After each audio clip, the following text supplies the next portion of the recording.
देख रहे हैं आमने सामने नूरुल आरफीन के साथ। अस्सलाम वालेकुम नाज़रीन, मैं हूं नूरुल आरफीन सिद्दीकी और आप देख रहे हैं प्रोग्राम आमने सामने।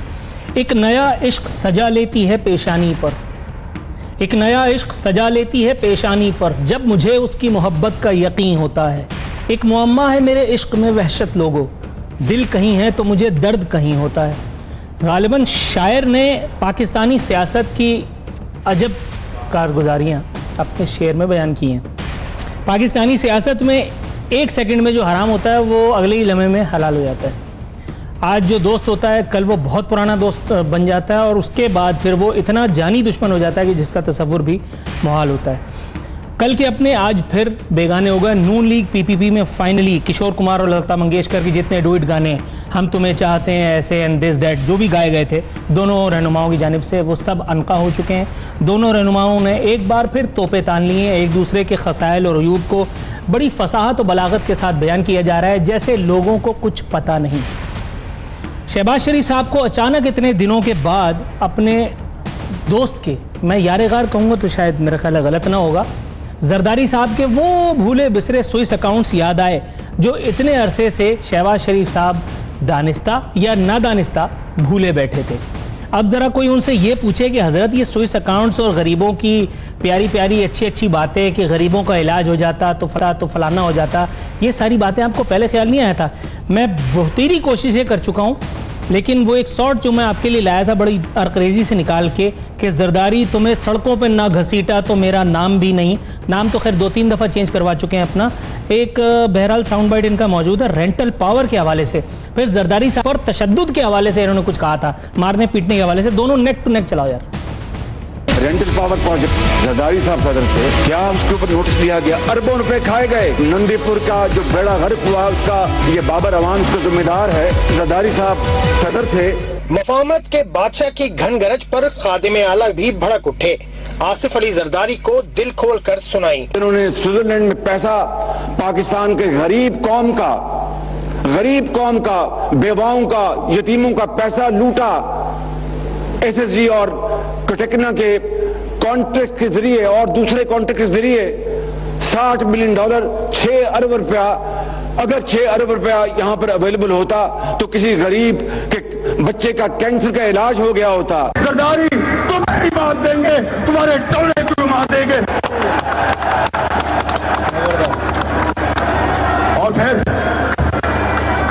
और फिर पाकिस्तान बनेगा, और फिर पाकिस्तान बनेगा एक अजीम कुव्वत बनेगा। हमारा आपसे वादा है खुदा के फजल करम से। क्या टाइम पास करते हैं और वो भी इतने सीनियर पोजीशन पे। पाकिस्तान बनेगा, अजीम बनेगा, गरीब जहाज ले लेगा, मैं साइकिल पे जाऊंगा, किशोर जिंदा हो जाएगा। क्या मतलब कोई खुदा का खौफ करे यार, इतनी सीनियर पोजीशन पे आकर के इतनी ढिठाई से दरोग गोई, हद हो खुदा। मतलब मेरे अल्फाज मेरी जुबान पे आ करके दम तोड़ रहे हैं, क्योंकि अगर मैंने एक लफ्ज भी अदा किया तो बड़े मसाइल जन्म ले सकते हैं। इसके बाद अब आपको दिखाते हैं जरदारी साहब में बुराइयां क्या थी, वो तो शहबाज शरीफ साहब ने हमें आपको बताई, मुझे तो पता नहीं था और आपको भी नहीं मालूम था, जरदारी साहब को भी नहीं पता था। लेकिन इन तमाम तर बुराइयों के बाद इससे थोड़े से अरसे पहले की एक वीडियो जिसमें मुबहम अंदाज में माजरत करते दिखाई दे रहे हैं इन्हीं जरदारी साहब से, जिनको अली बाबा 40 चोर जरदारी और उसका टोला स्विस अकाउंट भी भूल गए थे, वो गरीब भी भूल गए थे जो इनके दरवाजे पे सुबह दस्तक दे के उसने उनको उठाया था इस जलसे के रोज कि मुझे कैंसर हो गया, मुझे चल के जलसे में पीटो। अब जरा दिखाइए इनकी वो माजरत। मैंने माजरत कर ली हुई है, अब आप कहते हैं कि मैं दोबारा माजरत कर लूं, फिर कर लेता हूं। देखिए बात खत्म हो गई, मैंने माजरत कर ली है। वो जो मैंने बोला था वो झूठ था, लेकिन चूंकि मैं हुक्मरान हूं और हुक्मरानों को 7 खून माफ होते हैं, इसलिए झूठ वूठ सब चलता है। पाकिस्तानी सियासत में तो वैसे भी जरदारी साहब भी बता चुके हैं कि सियासी मुआहदे कोई कुरान और हदीस नहीं हुआ करते। अगर किसी सियासतदान ने थोड़ा सा, यानी उसके लिए इतना बड़ा और हमारे लिए इतना सा, तो कौन सी बड़ी बात है। इससे पहले कि मैं मजीद डिटेल में जाऊँ, एक और चीज़ है मेरे पास, नवाज, हाँ वो दिखाइए ज़रा मियाँ नवाज शरीफ साहब जब गले मिल रहे थे और ज़रा प्यार मोहब्बत की पतंग उड़ रही थी, जरदारी साहब जब आए थे उनके पास, कितनी खूबसूरत बातें माजी में दोनों दोस्त एक दूसरे के लिए किया करते थे। ज़रा दिखाओ भाई। दिल की गहराइयों से एक दफ़ा फिर यहाँ पे वेलकम करता हूँ। आसिफ अली जरदारी साहब तशरीफ़ लाए हैं और मेरे वालिद गिरामी मरहूम की कब्र पे फातिहा खानी के लिए तशरीफ़ लाए, तो मैं बहुत शुक्रिया अदा करता हूँ, शुक्रगुजार हूँ आसिफ जरदारी साहब का, इनके रफ़ा कराम का। आप ज़रा दिखाइए आसिफ जरदारी साहब ने किस अंदाज में शुक्रिया अदा किया था। मेरा आज लाहौर में और आप दोस्तों से मिलने का ये समझिए कि मियाँ साहब के पास आना ज़रूरी था। मियाँ साहब और हमारा अब वास्ता इंशाअल्लाह सेकंड टू थर्ड जनरेशन तक चलना है। 100 किस्म के झगड़ों से बचा लेती है मुझको, 100 किस्म के झगड़ों से बचा लेती है मुझको, हर बात से ये साफ मुकर जाने की आदत। फिर क्या हुआ अगर मैंने कुछ उल्टा सीधा कह दिया हूं तो मैं सियासतदान जमहूरियत के ऊपर फौरन डाका मारने का नारा लगा दूंगा कि देखिए जी जमहूरियत को डिरेल किया जा रहा है। ये सब कुछ देख करके आप कुछ गड़बड़ हो गए होंगे, पहले तारीफ फिर बुराई फिर तारीफ, उससे पहले माजरत। असल में इस वक्त पोजीशन क्या है? इस वक्त पोजीशन ये है कि जिस तरह पाकिस्तान और भारत की अफवाज एक दूसरे की आंखों में आंखें डाल करके और बिल्कुल गन पे ट्रिगर पे हाथ रखे हुए होती हैं, दोनों रहनुमा इस वक्त बिल्कुल उस पोजीशन पे आ चुके हैं। पहले गोली कौन चलाएगा इसका फैसला करेंगे ब्रेक के बाद। यहाँ हमारे साथ मौजूद होंगे मियां अब्दुल मन्नान साहब, पाकिस्तान मुस्लिम लीग नून से इनका ताल्लुक है। आज इस धामरा साहब को मैंने ज़हमत कलाम देनी है। ब्रेक के बाद यहाँ वक्त प्रोग्राम में एक मुख्तसर सी कमर्शियल ब्रेक से वापस आने।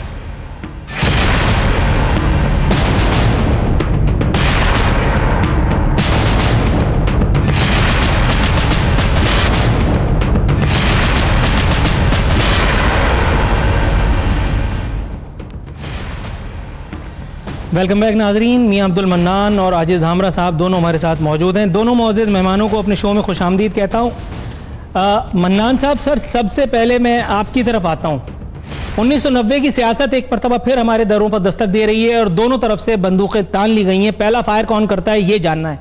ये मुझे बताइए, आसिफ अली जरदारी जिन्हें कल तक कहा जाता था कि वो सब पे भारी हैं, मियाँ साहब उनको ड्रैग करके ले गए, उनको राइड करके ले गए और उनको अपने मकासद के लिए इस्तेमाल भी किया, उनकी पुश्त में छुरा भी भौंका, इतने सारे काम उन्होंने किए, तो उसके लिए किस पीर फकीर की दुआएं उनके साथ थी मियाँ साहब के साथ? बिस्मिल्लाहिर्रहमानिर्रहीम। देखिए, बात ये है कि ये जो सियासत हो रही है ये किसी से ढकी छुपी नहीं है। हम एक एक लम्हे में देख रहे हैं। इस वक्त जब हमारे ये फैसले आएंगे कि जिसने एसएसपी को मारा इस्लामाबाद में, जिन्होंने पार्लियामेंट का जंगला तोड़ा, जिन्होंने पीटीवी पे कब्जा किया, वो बरी और एक ही मुजरिम है नवाज शरीफ। ठीक है। और जब हम कोई बात करते हैं तो कहते हैं देखो जी ये अदारों के बारे में क्या। उन्होंने खुद हामिद मीर के इंटरव्यू में कहा है कि 2013 के इलेक्शन की शिकस्त की वजह अदलिया और फौज थी। चेक कर ले आप, परसों प्रोग्राम हुआ है हामिद मीर का, ताज़ी ताज़ी सुलह हुई है। ठीक है। और आप उस आदमी को दबा रहे हैं। मेरे पास एक तस्वीर पड़ी, आप कहें तो दिखा दें। 1970 में जनरल याहिया खान इत्तफाक फाउंडी का विजिट कर रहे हैं। ठीक है। उस वक्त नवाज शरीफ ठीक है। जब शौकत खानम को पैसे भी दिए 50 करोड़ और ज़मीन भी सरकारी अलॉट की, उस वक्त भी नवाज शरीफ ईमानदार था। जब उनसे तख्ती लगवा कर इफ्तिताह कराया उसको भी। और फिर थोड़ा इस्लाम पे आ जाए मेरा भाई। इस मुल्क में क्या हो रहा है? मुझे तो डर आ रहा है कि इस मुल्क पे कहीं अजाब ना आ जाए। हज़रत उमर रज़ी अल्लाह ताला अन्हु ने अपने सगे बेटे को जब ज़िना का इल्ज़ाम लगा तो फैसला हुआ कि इसे 100 दुर्रे मारो और अगर फौत हो जाए तो बाकी दुर्रे इसकी कब्र पे मारो। ठीक है जी। और आखिरी बात मैं आपको बता दूं, हम बातें सुन सुन के बड़े खुश होते हैं। रोज़ाना जो कुछ हो रहा है, सादकाबाद के जलसे में परसों साबित कर दिया है कि जनूबी पंजाब भी नून लीग का इंशाल्लाह गढ़ है। चलें, ये तो मालूम करेंगे इंशाल्लाह। ये मुझे बताइए आजिज़ धामरा साहब, सर आपकी तरफ आता हूं मैं। ये मुझे बताइए कि ये 90 की सियासत जो हो रही है, एस्टेब्लिशमेंट को इस्टेब्लिशमेंट से मियाँ साहब ने हर वक्त लड़ाया, चालाक निकले, हम सियासत वो तिजारत करते हैं, हमारी टांगें खींचता रहा, इदारों से जो है वो मोतरज़ हैं नवाज शरीफ साहब के हवाले से, आसिफ अली जरदारी साहब के इदारों से महाज़ाराई ना की जाए। ये अचानक एक बार फिर वही गड़े मुर्दे उखाड़ने की नौबत क्यों आ गई? फिर मिसाके जमहूरियत करेंगे, कल को फिर एक थाली में बैठ के खाएंगे और फिर कल को हम लोग सब वही एंकर बेवकूफ़ बन जाएंगे, फिर वही सब सवाल कर रहे होंगे। तो ये मौका क्यों आया सर? बिस्मिल्लाहिर्रहमानिर्रहीम। देखें, मुझे मियां साहब की आवाज बिल्कुल सुनाई नहीं दी। अगर उन्होंने जवाबात में कुछ ऐसी बातें की जिसका मैं अभी रेस्पॉन्स ना कर सकूं तो बिल्कुल उनकी आवाज मैं सुन नहीं पा रहा हूं। आपका सवाल मैं सुन पा रहा हूं। देखें, आपने कहा और जो जो बातें की कि दवाई की दिहाई में ये चीजें जा रही हैं, मगर एतमाद भी कोई चीज होती है। माजी में आपने देखा कि जितनी भी इंतकामी कार्रवाइयां हुई वो मुस्लिम लीग नून की तरफ से होती रही पीपल्स पार्टी के खिलाफ, मगर उसके बावजूद एक चार्टर ऑफ डेमोक्रेसी साइन हुआ और उसके बाद एक एतमाद की फिजा बहाल हुई। और 2014 के अंदर जब ये खुद इस्तीफा देने के चक्रों में थे और अपना बोरिया बिस्तर बांध चुके थे, मगर उस पर जो जमहूरी सिस्टम को बरकरार रखने वाली पार्टी थी वो पीपल्स पार्टी थी। हत्ता कि इनकी पार्टी के सीनियर रहनुमा जो उन्होंने एक बयान दिया वज़ीर दाखिला साहब ने, जब मियां साहब को अपोजिशन की सबसे बड़ी जमात पीपल्स पार्टी की जरूरत थी, उस वक्त भी उन्होंने पीपल्स पार्टी के खिलाफ बयान दिए, मगर हमने तहम्मुल का मुजाहरा किया। मगर हमें क्या पता कि पसे पर्दा वो अपने सारे मामला जो है सीधे कर रहे हैं। उनकी नजर जमहूरी इदारों, पार्लियामेंट की मजबूती के बजाय अपनी जात की मजबूती थी। तो जाहिर मजबूरन फिर पीपल्स पार्टी को ये बयान देते हैं कि हमने आपको एक सिस्टम को बचाने के लिए जो ताउन हाथ बढ़ाया था आपने सर। लेकिन आजिज दामरा साहब, यहाँ ख्वाजा आसिफ साहब का एक अखबारी बयान मेरे सामने मौजूद है, उसमें उन्होंने इंकशाफ फरमाया है कि पीपीपी पर कब्जे के लिए जरदारी की मदद की। फरमाते हैं नवाज शरीफ के आसिफ जरदारी पर बहुत एहसानात हैं, बीबी की शहादत पर अफसोस के लिए गए तो ये हमें एक अलहदा कमरे में ले गए और कहा कि मैं पार्टी की क़यादत चाहता हूं, मेरी मदद कीजिए। हमने अमीन फ़हीम को साइडलाइन किया, हमारा ख्याल था इससे जमहूरियत को फायदा होगा, हमने पार्टी पर कब्जा करने में इनकी मदद की, इसका गवाह बिलावल भी है। तो सर ये तो सारी कहानी उल्टी हो गई, तो फाइल अपने गले में आ गई। ये कौन बयान दे रहा है? ये ख्वाजा आसिफ साहब। ये वो लोग बयान दे रहे हैं जो अगर ये सारी हकीकतें थी तो उस टाइम क्यों नहीं बयान कर रहे थे? ये आज तो जरदारी साहब ने इनके खिलाफ बयान नहीं दिया, उस टाइम इनको जब ये सवाल कर सकते हैं आसिफ अली जरदारी साहब पे कि इतना अरसा आप खामोश क्यों रहे, तो अब तो इनसे क्या उम्मीद रखें? ये तो जरदारी साहब के हवाले से बात कर रहे हैं, ये इदारों की किस तरह इज्जतें कर रहे हैं और इदारों के हवाले से क्या क्या बयान दे रहे हैं, वो तो आपको पता है कि तो किस तरह की सियासत करनी है और आइंदा किस तरह की सियासत इरादा रखते हैं। अगर ये सारी चीजें थी तो इनको उस टाइम की सामने की चीजें लानी चाहिए। अब आपकी ऑडियो ब्रेक हो रही है सर, काइंडली जरा थोड़ा सा ऑडियो की तरफ देख लें भाई। ये मियां अब्दुल मन्नान साहब, सर ये मुझे बताइएगा, नवाज शरीफ साहब ने फरमाया सीने में बहुत से राज दफन हैं, जाहिर होने से पहले सुधर जाएं। अच्छा, ये जब पनामा का सिलसिला चल रहा था हमने भी बड़ी लंबी लंबी ट्रांसमिशन भुगताई, उसमें बड़ी लंबी दिहाड़ी की हमने भी। ये मुझे बताइए सर, उस वक्त से सुनते चले आ रहे हैं कि साजिश हुई, साजिश हुई, साजिश हुई, पूरा अरसा गुजर गया, आपने नहीं बताया कि साजिश किसने की। अब मियाँ साहब एक बार फिर ये कह रहे हैं कि सीने में बहुत से राज दफन है। ये सीना कब खुलेगा, वो राज मंजर आम पे कब आएंगे, और हर बार यही लॉलीपॉप दिखा करके अवाम को क्यों लूटा जाता है? देखिए मेरा भाई, बात ये है, आप एंकर हैं और मीडिया हमसे 10 गुना ज्यादा अवेयर होता है, इंफॉर्मेटिव होता है। मियां साहब, सर आपकी ऑडियो डिस्टर्ब हो रही है, मेरा ख्याल है आपके पास किसी दूसरे मोबाइल की मौजूदगी में, पहले उस मामले को जरा निपटा लें। आजिज साहब, सर ये मुझे बताइएगा, ये आपने पीपल्स पार्टी ने मेडिकल रिपोर्ट जारी की है, एक सनाउल्लाह, आबिद शेर अली और तलाल साहब, इन तीनों को नफ्सियाती इलाज की जरूरत है। सर ये इतनी अंदर की इंफॉर्मेशन, और वो भी सईद गनी साहब और ये मौला बख्श चांडियों को कैसे मिल गई सर?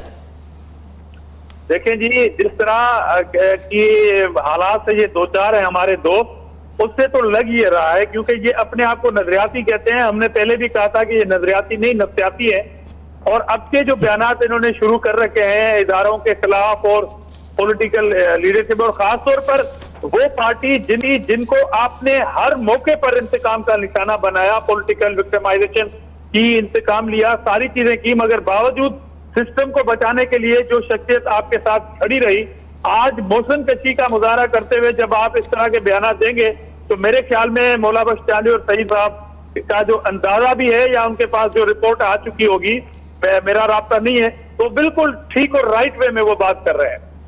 मियां मन्नान साहब हमारे साथ मौजूद है भाई। अच्छा मन्नान साहब, सर ये मुझे बताइएगा, ये मेडिकल रिपोर्ट की बात मैंने आपकी अदम मौजूदगी में पूछी, ये राना सनाउल्लाह, आबिद शेर अली और ताल साहब की ज़हनी कैफियत के बारे में मौला बख्श चांडियों ने एक मेडिकल रिपोर्ट जारी की थी, उसको ऑथेंटिकेट किया अजीज धामरा साहब ने। अब एक इन अंदर की इंफॉर्मेशन, और ये इतने अंदर की है बेड़ा भाई नहीं, उसके ऊपर मत जाइए वरना मामला जो है वो मेरे कंट्रोल से बाहर हो जाएंगे। अच्छा सुनिए, ये एक बहुत अंदर की न्यूज, इतनी अंदर की कि ये अखबार में छप गई है। ये खबर सुन लीजिए पहले। सिंध पुलिस की परफॉर्मेंस सबसे अच्छी है, और ये कह रहे हैं सोहेल अनवर सयाल साहब। फरमाते हैं राव अनवार को जान का खतरा था, चीफ जस्टिस के कहने पे सिक्योरिटी दी। तो सर आपके ख्याल में ये राव अनवार को जान के खतरे से बचाने के लिए उनके घर के बाहर, जो मलीर कैंट में जाहिर है उनका घर है, मैं तो खैर अफोर्ड भी नहीं कर सकता, ये मुझे बताइए उस एक आदमी के ऊपर जिसके ऊपर 400 प्लस मर्डर्स के चार्जेस हैं, वक्त आएगा तो शायद वो प्रूफ भी हो जाए, आपके ख्याल में उसकी जान की हिफाजत सोहेल अनवर सयाल साहब ने तमाम कामों को छोड़ करके क्यों मुकद्दम समझी है? चीफ जस्टिस साहब ने तो और बहुत सारे काम कहे हैं, वो क्यों नहीं हो रहे?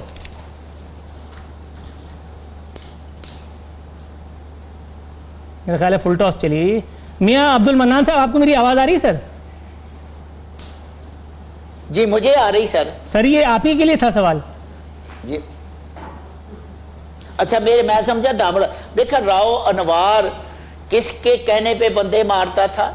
400 बंदे उसने मारे, फिर आके वो इस्लामाबाद छुप गया, फिर वो पता नहीं किनकी हिफाजत में रहा, फिर वो किनकी हिफाजत में सुप्रीम कोर्ट के उस दरवाजे से पेश हुआ जिससे आज तक कोई मुजरम पेश नहीं हुआ। ये रिकॉर्ड की बातें और आपके मीडिया की बातें हैं। अब राव अनवार को सिक्योरिटी देनी है, दे रहे हैं मलीर में उसके घर में, इसलिए कि उसको सिला दिया जा रहा है कि उसने बेगुनाह नौजवानों का खून बहाया है। ये और फिर जब हमें कहते हैं कि फलां के इलाज कराओ, वो बयान भी जरा चला दे कि हम ईंट से ईंट बजा देंगे, हम ये कर देंगे, और वो हो गई अदारों की इज्जत, वो हो गया मेरा भाई अदारों का एहतराम। और जब हमारा लीडर ये कहे कि पीछे कोई खुफिया हाथ है तो वो कहते हैं जी वो हो गई अदारों की बेइज्जती। आज तक हमने डायरेक्ट किसी को हिट नहीं किया। सर एतराज यही तो है कि अगर डायरेक्ट करें तो जरा अच्छा भी लगे, क्योंकि मतलब ये इशारों के नामे में काम कैसे कब तक चलता रहेगा? बात सुने, बात ये है कि ये हम पीपल्स पार्टी, हम जॉइंट सेशन में थे, इतनी ना बड़ा पाकिए दामा की हकायत, दामन को जरा देख, जरा बंदे का बात देख। हमारे 186 मेंबरान 214 के धरने के बदतरीन हालात में, जब पार्लियामेंट के रास्ते बंद थे, रोजाना वहां गुंडागर्दी होती थी, वहां एसपी को मारा गया, हमारे मेंबरान की गाड़ियों पे डंडे बरसाए गए, पार्लियामेंट का जंगला तोड़ा गया, उस वक्त भी हमारा एक मेंबर इधर से उधर नहीं हुआ, नवाज शरीफ के साथ थे। राइट, यहाँ वक्त हुआ है नाजरीन प्रोग्राम में एक मुख्तसर सी कमर्शियल ब्रेक पे जाने का। ब्रेक आएंगे तो आजिज धामरा साहब से मजीद और मियां अब्दुल मन्नान साहब से मजीद कुछ चश्म कुशा इंकशाफात, जो मजीद मेरा नहीं ख्याल है कि इनको इंकशाफ कहना ज़रूरी है, अपने तौर पर उस पर रोशनी डालने के लिए कहेंगे। हमारे साथ रहिएगा।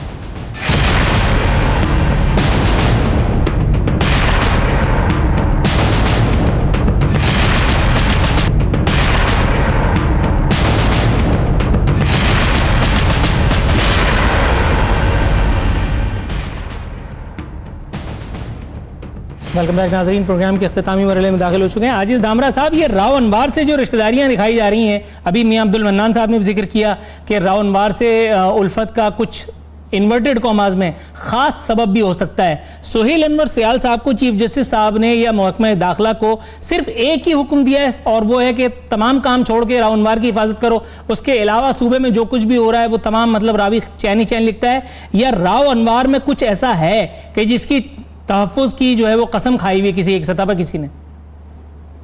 देखें, मैं पहली बात तो ये वाज़ेह कर दूं कि मियां अब्दुल मन्नान साहब की जितनी भी बात गुफ्तगू हुई है वो मैं सुन नहीं पा रहा, टेक्निकल वजूहात, मैं आपके स्टाफ को भी बार बार बता रहा हूँ, जी जी, अगर उसकी बात मैं सुन नहीं पा रहा कि जिस तरह की वो रिश्तेदारियां वो हमसे जोड़ रहे हैं, पहली बात ये है कि अब डॉन लीग के हवाले से ये खुद बताएं कि क्या रिश्तेदारियां थी और क्यों डॉन लीग का मसला हुआ, और उसी वजह से ये क्यों अपनी सीनियर क़यादत चौधरी निसार साहब को नाराज किए हुए हैं। और वो कह रहे हैं कि एक कवाली नुआ जो साबका मिनिस्टर थे जिसको सजा भी दी गई, आज वो क्यों किचन कैबिनेट में है।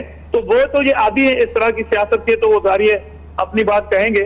दूसरी बात देखें, अदालती हुक्म जितने भी सिंध में अदालती सो मोटो ले गए, और सिंध में हर चीज के ऊपर अगर अदालत ने जितने भी अहकाम किए कोशिश करके हमने उसके ऊपर अमल किया है। और ये भी अगर सुहेल अनवर सियाल ने जाती तौर पर अगर उनको ये फैसिलिटी दी है तो अदालत नोटिस ले लेगी इस बात का। आपने देखा कि सिंध हुकूमत के जो सिटिंग एमपी हैं शर्जील इनाम मेमन, वो अगर तिब्बी बुनियादों पर हॉस्पिटल में थे, अदालत ने नोटिस लिया और वो जेल चले गए। सर ऐसी जेल की तो लोग दुआएं मांगते हैं, ये जितने यहाँ पे हमारे मुस्टंडे हैं वो तो इस जेल की दुआ मांगते हैं कि जो जेल शर्जील इनाम मेमन को हुई है उस जेल के लिए तो नफिल पड़े जाते हैं। सर नहीं, मैं तो वो कह रहा हूँ कि अदालती अहकाम पे अमल हुआ ना। अभी आप उस बात को जोड़े कि जिसके ऊपर इल्जाम है वो बिल्कुल ठीक है या गलत है, वो तो अदालत में साबित होगा। राव अनवर हो या कोई भी हो, जितने भी केस साबित। अच्छा, वैसे जनरल नॉलेज के लिए सिर्फ एक मुख्तसर सी बात,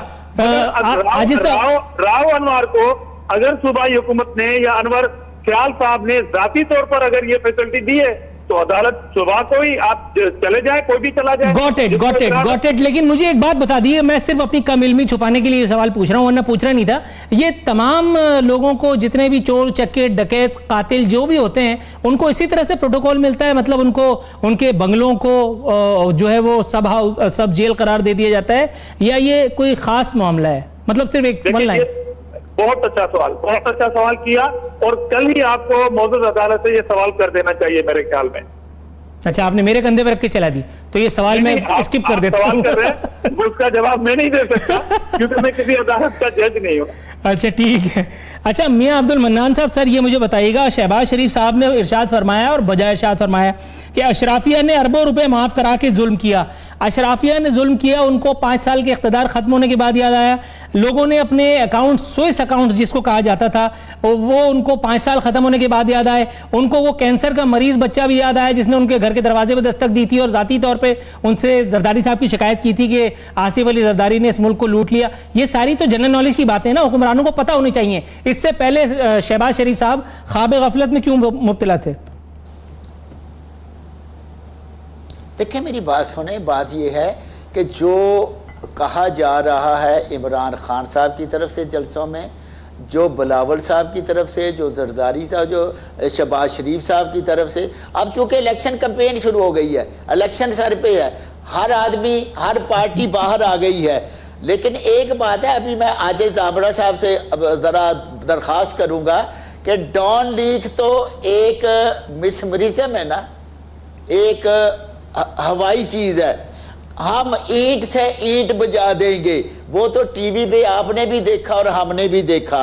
राव अनवर के जितने कत्ल हैं वो अदालत ने भी सुबह मोटो लिया और तमाम मीडिया ने भी उसके जराइम दिखाए। और नहीं, ये जो इससे पहले सवाल मेरा ये सर, इससे पहले जो आपने कहा था कि इलेक्शन का मौसम शुरू हो चुका है, इसका मतलब है कि शहबाज शरीफ साहब हवाई फायरिंग कर रहे थे, मतलब आपके कहने का ये हुआ? नहीं, हवाई फायरिंग नहीं कर रहे। इलेक्शन पे हर स्ट्रेट फायरिंग होती तो वो उनको पकड़ के अंदर करते ना। ये हुकूमत का ही तो काम है। अब हम पे जो सवाल किया जा रहा है, मेरी बात सुने, हम पे जो सवाल जो इल्जाम होगा अब उसका जवाब आएगा। पिछले 4-4.5 साल हुकूमत ने सिर्फ इसलिए बर्दाश्त किया कि हम नहीं चाहते थे कि मुल्क के हालात खराब हो। अगर कोई चाहते हैं, ये क्या बात हुई सर? ये क्या बात हुई सर? अगर मुल्क में चोरी करने वाला कोई शख्स आपने आइडेंटिफाई कर लिया है और आपके जो यानी पाकिस्तान का कानून है उस पर अमल दरामद की बुनियादी जिम्मेदारी हुक्मरानों पर सबसे पहले आयद होती है। आपने महज किसी मसलहत के तहत अगर उसको गिरफ्तार नहीं किया तो इसमें अमनो अमान और ये सारी बातें कहां से आ गई? जरा मेरी बात सुने, क्या हमने या मीडिया ने मजहर टप्पी के जराइम, अनवर सियाल के, डॉक्टर आसिम के, उज़ैर बलोच के, चीख के मीडिया रह गया है। और आज तमाम के तमाम। मैं अच्छा सर, एक छोटा सा जनरल नॉलेज का सवाल सर, जनरल नॉलेज का सवाल क्लोज कर दिए सर, जनरल नॉलेज का सवाल क्लोज कर दिए सर, जनरल नॉलेज का सवाल। अवैस टप्पी, सोहेल अनवर सयाल, राव अनवर, अगर आप कह रहे हैं तो, और जितने नाम आपने लिए हैं, ये सब लोग किसके, राव अनवर को हटा दें, ये सब लोग किस पार्टी के हेड को रिपोर्ट किया करते थे? आपको नहीं पता मदर टप्पी का किसके साथ तल्लक है, अनवर सयाल का किसके साथ? नहीं, मदर टप्पी नहीं है, वो अवैस टप्पी है। वो अवैस टप्पी को बुरा लग रहा होगा सर, नाम तो सही लीजिए। अच्छा, दूसरी बात ये है कि आसिफ अली जरदारी की तरफ इशारा कर रहे हैं ना, मेरा भाई आसिफ अली जरदारी की तरफ इशारा कर रहे हैं। बात सुन ले, दूसरी बात सुन ले, दूसरी बात, कुछ कवानीन ऐसे होते हैं जिन पे एक्शन और अमल दरामद सूबों ने लेना होता है, कुछ कवानीन पे अमल दरामद मरकज ने करना होता है। इसमें बहुत सारी चीज़ें थी वो प्रोविंशियल प्रीव्यू में आती थी, उनके हमने छोड़ा क्योंकि हर सूबा अपने मामलात का कानूनी तौर पे खुद जिम्मेदार है। अच्छा आजिज दामरा साहब, ये बड़ी इंटरेस्टिंग सी बात है कि जितने लोग उन्होंने गिनवाए हैं, अवैस टप्पी, सोहेल अनवर सयाल, और अपने तौर पे उन्होंने राव अनवर भी कहा, और कोई और नाम, हाँ डॉक्टर आसिम भी उन्होंने लिया। सर ये सारे लोग तो रिपोर्ट किया करते थे राव अनवर के अलावा आसिफ अली जरदारी साहब को। सूबे में हुकूमत है पाकिस्तान पीपल्स पार्टी की, मुराद अली शाह, उससे पहले कायम अली शाह। क्या ये प्रैक्टिकली लॉजिकली पॉसिबल था कि आसिफ अली जरदारी साहब पर ये जो बात कर रहे हैं कि सूबों का काम था कि सूबों को उसको देखना चाहिए था, ये तो हवा में ही बात हो गई, ये तो मामला मुर्दा तो तदफीन से पहले ही बख्शा गया। यहाँ तो देखिए, नंबर 1 बात, जहां तक राव अनवर की बात कर रहे हैं तो मियां साहब क्यों भूल रहे हैं कि राव अनवर जो है वो कहां से अदालत में पेश हुआ था? इस्लामाबाद से। और जितने दिन भी वो रूपोश रहा वो इस्लामाबाद में था, और जब वो एयरपोर्ट पे आए और जब वापस चले गए तो वहां पर कौन सी पुलिस की एक्सेस थी? वफाकी हुकूमत की थी या सूबाई पिंडी पुलिस की थी? क्यों नाकाम रहे आप लोग राव अनवर को गिरफ्तार जब तक वो खुद पेश नहीं हुए? इसलिए कि आप मिले हुए थे राव अनवर से, आप शेल्टर दे रहे थे राव अनवर को। और दूसरी बात, आसिफ अली जरदारी साहब के खिलाफ जो रेफरेंसेस थे वो 12 थे। इन्हीं मुल्क की अदालतों ने उन्हें बाकायदा तौर पर बरी किया, और सैफुर रहमान इनकी पार्टी का आज भी मरकजी रहनुमा है। क्यों पांव पर के रोके उससे माफी ली थी उन्होंने? क्यों शहबाज शरीफ साहब ने जस्टिस कयूम को टेलीफोन करके फरमाइशी सजाएं दिलाने की कोशिश की थी? और दूसरी बात मैं कह रहा हूं कि जब ये सोहेल अनवर सयाल साहब की और अवैस मुजफ्फर साहब की बात कर रहे हैं तो आपको आरफीन याद होगा कि आबिद शेर अली साहब के वालिद शेर अली साहब ने इन्हीं की सिटिंग लॉ मिनिस्टर सूबाई राना सनाला पे 22 कत्ल का इल्जाम लगाया हुआ था। उसका जवाब क्यों नहीं देते? तो कत्ल का हिसाब सर, कत्ल का हिसाब ले तो रहे हैं, उनको वजीर कानून बनाया हुआ है, खुली छुट्टी दी हुई है, जो चाहे कहें, जिसको चाहे कहें। ये इससे बड़ा एहतसाब होगा क्या? जबरदस्त अच्छा हिसाब किताब किया हुआ है। अच्छा सर, ये मुझे बताएं, बस प्रोग्राम वाइंड अप करना है। आसिफ अली जरदारी साहब कह रहे हैं यूरिया की बोरी इख्तिदार में आने के बाद यूरिया की बोरी 500 रुपए में देंगे। सर ये बहुत सस्ती कीमत नहीं लगाई इख्तिदार की? 500 रुपए की बोरी का मैं क्या करूंगा? मेरे तो किसी काम की नहीं है। 500 रुपए की बोरी का वो ज़राअत वाला मजदूर तो चलो समझ में आता है, वो बेचारा जो अंगूठा छाप है वो आसिफ अली जरदारी को इस बात से खुश होकर वोट दे देगा। लेकिन ये ओवरऑल अगर हम बात करें तो जल्दबाजी का नतीजा नहीं था ये बयान? नहीं, देखें मुल्क के अंदर जितना भी आवाम के लिए काम किया है और खासतौर पर रोजगार का मामला है, आप ये एक कैलकुलेट करें, मुस्लिम लीग नून की जितनी हुकूमतें आई और पीपल्स पार्टी की जितनी भी हुकूमतें आई, उसमें आप कहें कि रोजगार किस हुकूमत में मिला और कौन से हुक्मरानों पे रोजगार देने के लिए केसेस दाखिल किए गए? हमेशा इन्होंने रोजगार छीना है गरीब आवाम का। इसलिए जब आसिफ अली जरदारी साहब एक इस मुल्क के निचले हुए तबके के लिए होप अगर दे रहे हैं तो उसमें कौन सी बुरी बात है? इसमें लोग एतमाद करेंगे। बिल्कुल इसमें कोई बुरी बात नहीं है, इसमें कोई बुरी बात नहीं है। रोजगार, जॉब क्रिएशन जो है हुकूमतों की जिम्मेदारी हुआ करती है, ये बात तो आपकी बिल्कुल दुरुस्त है। नाजरीन, यहाँ हमारे प्रोग्राम का वक्त खत्म होता है। मियां अब्दुल मन्नान और आज साहब का इंतहाई मशकूर हूँ कि अपनी मसरूफियत के बावजूद भी हमारे प्रोग्राम में उन्होंने शिरकत की और मेरे जारहाना या आजिज़ाना हमलों को खंदा पेशानी से बर्दाश्त किया। इसी के साथ नूरुल आरफीन सिद्दीकी और आमने सामने की टीम को इजाज़त दीजिए। फ़ी अमानिल्लाह।